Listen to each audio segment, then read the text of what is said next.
আসসালামু আলাইকুম রহমতুল্লাহ। সুপ্রিয় শিক্ষার্থী ভাই বন্ধুরা, আশা করি আপনারা সকলে ভালোই আছেন। আজকে আমরা মূলত শিখব ভয়েস চেঞ্জ সম্পর্কে। বিসিএস থেকে শুরু করে ব্যাংক কিংবা যেই কোনো ধরনের সরকারি চাকরি কিংবা ইউনিভার্সিটি অ্যাডমিশন টেস্টের মধ্যে ভয়েস চেঞ্জ থেকে কোশ্চেন আসে না, আজ পর্যন্ত ছিল কিনা অ্যাটলিস্ট আমার জানা নাই। এইটা অনেক ইম্পর্টেন্ট একটা টপিক। তো আজকে আমরা ভয়েস চেঞ্জটা অনেক ইজিলি শিখে ফেলবো, যে ভয়েস চেঞ্জ আসলেই কত সহজ। তো এই ভয়েস মূলত আসলে কি, বাংলায় একে বলা হয় বাচ্য। বাচ্য মানে জাস্ট একটা লাইন, একটা সেন্টেন্স কাইন্ড অফ। তো এই ভয়েসকে আমরা দুই ভাগে ভাগ করতে পারি, একটা হচ্ছে অ্যাক্টিভ ভয়েস, একটা হচ্ছে প্যাসিভ ভয়েস। তো অ্যাক্টিভ ভয়েস মূলত আসলে কি, অ্যাক্টিভ ভয়েস হচ্ছে যে এইটা এমন একটা সেন্টেন্স যেই সেন্টেন্সটার যে ভার্ব থাকে বা কাজ সংগঠিত হয়, এইটা মূলত কোনো একটা সাবজেক্টের উপর বেস করা হয়। অর্থাৎ মানে যেই সেন্টেন্সের মধ্যে সাবজেক্টের একটা অর্থ থাকে, অর্থাৎ সাবজেক্টটা মূল ভূমিকা পালন করে বা সাবজেক্টটা প্রকাশ্যমান থাকে, এই জায়গাতে এটাকে বলা হয় অ্যাক্টিভ ভয়েস। আর প্যাসিভ কি, প্যাসিভের ক্ষেত্রে মূলত আসলে অবজেক্ট বেসড, অর্থাৎ অবজেক্ট থাকে কিন্তু সাবজেক্টের পরিচয় গোপন থাকে, এটা হচ্ছে প্যাসিভ ভয়েস। তো আমাদের এক্সামগুলিতে মূলত অ্যাক্টিভ ভয়েস থেকে প্যাসিভ ভয়েস আসে। তো আমরা অ্যাক্টিভ ভয়েস থেকে প্যাসিভ ভয়েস যদি পারি, তাহলে প্যাসিভ থেকে অ্যাক্টিভ করতে পারবো। তাহলে চলুন দেখা যাক। তো অ্যাক্টিভ ভয়েস থেকে প্যাসিভ ভয়েস করার জন্য আমরা একটা জেনারেল ফরম্যাট দেখতে পারি, জিএফ মানে general format of voice change. তো এইটার জন্য আমরা এই পাঁচটা স্ট্রাকচার রাখবো। পাঁচটা স্ট্রাকচার কি, যে অবজেক্টটা সাবজেক্ট হবে, ফাইন, দেন অক্সিলারি ভার্বটা চেঞ্জ হবে এইভাবে, যে প্রেজেন্ট ইনডেফিনিট টেন্স থাকলে তো এইটা ভয়েস চেঞ্জের সময় অ্যামিজার যুক্ত হবে।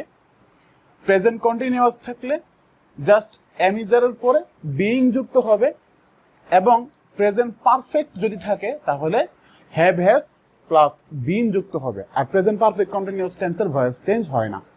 একইভাবে যদি প্রেজেন্টের জায়গায় আমরা পাস্ট ইউজ করতাম, এই পাস্ট, তাহলে কি হইতো, তাইলে তো আমরা এই জায়গাতে অ্যামিজার ইউজ করতাম না, তখন জাস্ট ওয়াজ ওয়ার ইউজ করতাম, ওয়াজ ওয়ার।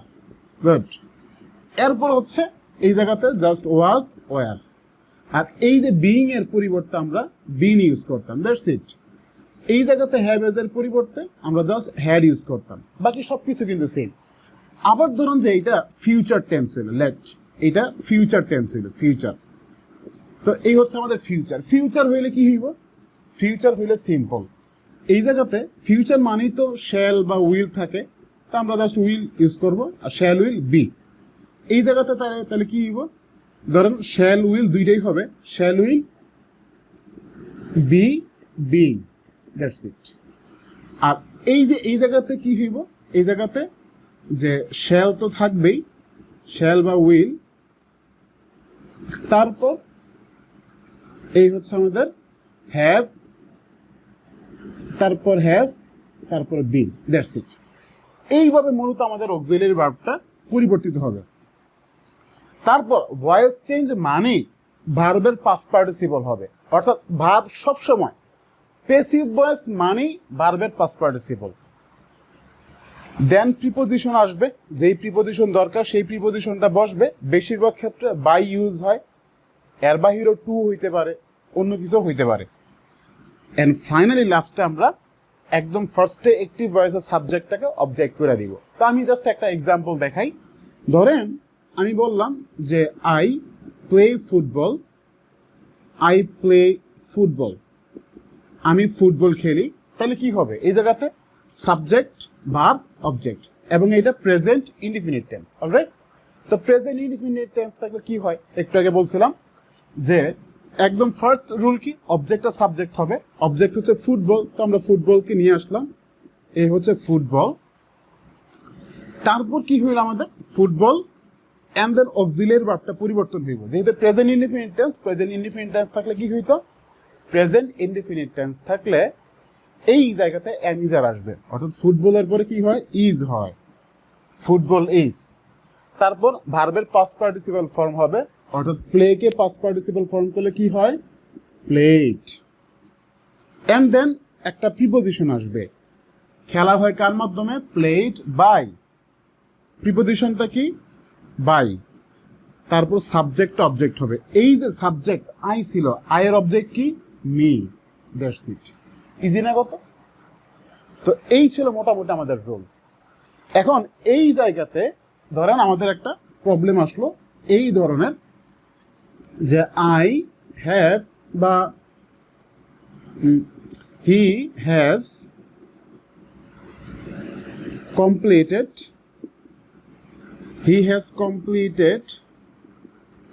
the task. সে এই কাজটা সম্পন্ন করলো। তাহলে কি হবে বলেন তো? এটা কোন টেন্স? এইটা, কিংবা আমি এটাকে জাস্ট একটু চেঞ্জ করে দিই যে হি হ্যাড, অর্থাৎ এটা হচ্ছে পাস্ট পারফেক্ট, তাই না? তো পাস্ট পারফেক্ট হইলে কি করতে হইব? ফার্স্টে আমরা অবজেক্টটাকে সাবজেক্টে নিয়ে আসলাম, the task, okay. Then auxiliary ভার্বের পরিবর্তন হবে, যেহেতু হ্যাড আছে তার মানে এক ধাপ পরে, অর্থাৎ হ্যাড বিন। তারপর কি হবে? ভার্বের পাস্ট পার্টিসিপল। এই জায়গাতে অলরেডি পাস্ট পার্টিসিপল ফরম্যাট আছে আমাদের, এই জায়গাতে পাস্ট পার্টিসিপল ফরম্যাটই থাকবে। কমপ্লিটেড, প্রিপোজিশন বাই আসবে, আর এই যে সাবজেক্টটা ছিল, সাবজেক্টের অবজেক্ট কি হবে? হিম। সিম্পল। তো একইভাবে যদি এইটা একটা ফিউচার টেন্স হইতো, এটা যদি একটা ফিউচার টেন্স হইতো, যে হি উইল গো দেয়ার, সে সেখানে যাবে, তাহলে কি হইতো এটা বলেন তো? জাস্ট দেয়ারটা ফার্স্টে চলে আসলো, তারপর অক্সিলারি ভার্ব পরিবর্তন হবে। শ্যাল উইল থাকলে কি হবে? শ্যাল উইল থাকলে, যেহেতু ফিউচার ইনডিফিনিট টেন্স, এই জন্য আমরা জাস্ট দিয়ে দিলাম shall be being. Shall be being, ভার্বের past participle go went gone by him. That's it. তো আশা করি বুঝতে পারছেন যে ভয়েস চেঞ্জ মূলত আসলে কিভাবে করতে হয়। তো আমরা এই পর্যন্ত যেই স্ট্রাকচারটা দেখলাম, এইটা হচ্ছে মূলত আমাদের একদম মেইন স্ট্রাকচার। আমরা যদি এই সিস্টেমটা বুঝে থাকি তাহলে আমরা বলতে পারি মোটামুটি আমাদের 50% ডান। তারপর হচ্ছে মডাল অক্সিলারি ভার্ব। তো যদি অ্যাক্টিভ ভয়েসে মডাল অক্সিলারি ভার্ব থাকে, তাইলে আমরা এইটাকে প্যাসিভ করার সময় কি করব? জাস্ট এইটার পর একটা বি যুক্ত করে দিব, বাকি সব রুল সেম। তো মডাল অক্সিলারি ভার্বের মধ্যে কি কি আছে? Shall, should, will, would, can, could, may, might, তারপর আউট টু, গোয়িং টু ইত্যাদি। এই টাইপের যে ওয়ার্ডগুলি আছে, এগুলি যদি থাকে তাহলে আমরা জাস্ট প্যাসিভ করার সময় এগুলির পর একটা বি যুক্ত করে দিব। বি, যেমন আমি বললাম I am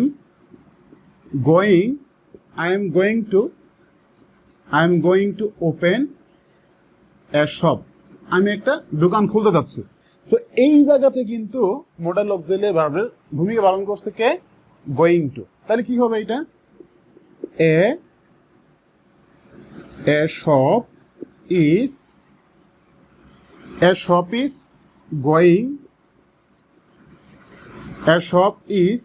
going to, just এটার পরে বি অ্যাড হবে, going to be. Then verb কোনটা? ওপেন ছিল ভার্ব, এই going to be opened by, আয়ের অবজেক্ট কি হবে? মি। That's it. ইজি না? ওকে। কখনো কখনো এমন হবে যে অবজেক্ট দুইটা চলে আসলো। এখন প্রশ্ন হচ্ছে কোন অবজেক্টটাকে আমরা সাবজেক্ট বানাবো। এই ক্ষেত্রে পরামর্শ হচ্ছে যে কোনো একটা অবজেক্টকে আপনি সাবজেক্ট বানায় রাখবেন, বাকিটা একদম শেষে অ্যাজ ইউজুয়াল থাকবে। তারপর হচ্ছে রিফ্লেক্সিভ প্রোনাউন যদি হয়, তো রিফ্লেক্সিভ প্রোনাউন হইলে আসলে কি হবে? এখন প্রশ্ন হচ্ছে রিফ্লেক্সিভ প্রোনাউন আসলে কি? রিফ্লেক্সিভ প্রোনাউন মানে যেই প্রোনাউনগুলির সাথে সেলফ যুক্ত থাকে, যেমন himself, myself, yourself, এই যে সেলফ যুক্ত যত শব্দ থাকে, তো এগুলি যদি হয় তাহলে এই ক্ষেত্রে সাবজেক্ট যুক্ত হবে না। তাইলে কি হলো আমাদের? যদি রিফ্লেক্সিভ প্রোনাউন থাকলে এদের কোনো সাবজেক্ট হয় না। তার মানে কি? সাবজেক্ট অ্যাক্টিভ ভয়েসে যা ছিল এইটাই থাকবে, এবং রিফ্লেক্সিভের ক্ষেত্রে এটা তো নর্মালি অবশ্যই আমাদের এই হচ্ছে অবজেক্টিভ আসবে, তো এইটা অবজেক্টে আমরা রাখবো।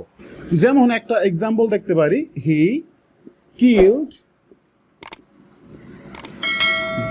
হিমসেলফ, হি কিল্ড হিমসেলফ, সে তার নিজেকে মাইরা ফেলাইছে। তাহলে কি হবে এইটা পাস্ট ইনডিফিনিট টেন্স, তাই না?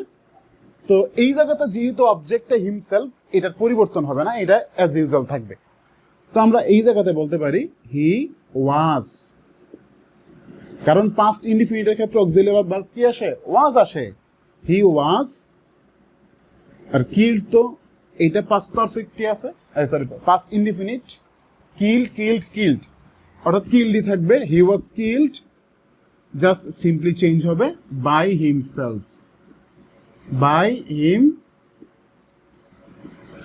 That's it. ইজি না কত?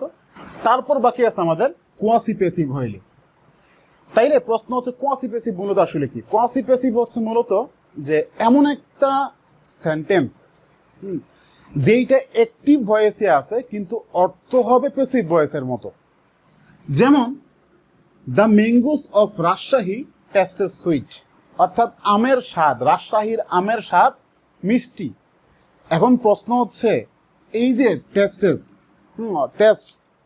তার মানে এই যে স্বাদ, এই স্বাদটার কাজ মূলত কে করছে?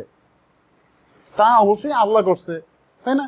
বা সৃষ্টিকর্তা করছে, কিন্তু আলটিমেটলি সাবজেক্ট কিন্তু ম্যাঙ্গো। তো এইটার ক্ষেত্রে মেইন যে অ্যাকচুয়াল যে সাবজেক্টটা ছিল এটা কিন্তু উজ্জ্বল। সো এই যে একটা অবজেক্ট এসে সাবজেক্টের মতো বিহেভিয়ার করতেছে, এটার মূল সাবজেক্ট উজ্জ্বল আছে। সো এই জন্য এইটা অ্যাক্টিভ হইল প্যাসিভের মতোই অর্থ দিচ্ছে, এই জন্য এটাকে বলা হয় কোয়াসি প্যাসিভ। আর কোয়াসি প্যাসিভের ক্ষেত্রে মানে অ্যাক্টিভে যেইটা সাবজেক্ট থাকে প্যাসিভও এইটাই সাবজেক্ট থাকে, বাকি সব ক্ষেত্রে সেম রোল। তো আমি জাস্ট এইটাকে চেঞ্জ করব, the mangoes of Rajshahi, the mangoes of Rajshahi. এইটা যেহেতু present indefinite tense, just এমিজার use করবো আমরা, অর্থাৎ দ্য ম্যাঙ্গোস অফ রাজশাহী। এই যে ম্যাঙ্গোস এটা প্লুরাল, এই জন্য আমি আর ইউজ করলাম। আর টেস্টেড, অর্থাৎ টেস্টেড সুইট, দ্যাটস ইট। আর কিচ্ছু হবে না, বাকি সব কিছু অ্যাজ ইউজুয়াল থাকবে। সুপ্রিয় শিক্ষার্থী বন্ধুরা, তো আশা করি বুঝতেই পারছেন ভয়েস চেঞ্জ আসলে মূলত কতটা সহজ। আজকে আমরা যেই পর্যন্ত শিখলাম এটা হচ্ছে ভয়েস চেঞ্জের কাইন্ড অফ 60% বলা যেতে পারে। Rest of the 40% will be discussed in the next class. So ভালো থাকুন, সুস্থ থাকুন, এই কামনায় বিদায় নিচ্ছি। আসসালামু আলাইকুম রহমতুল্লাহ।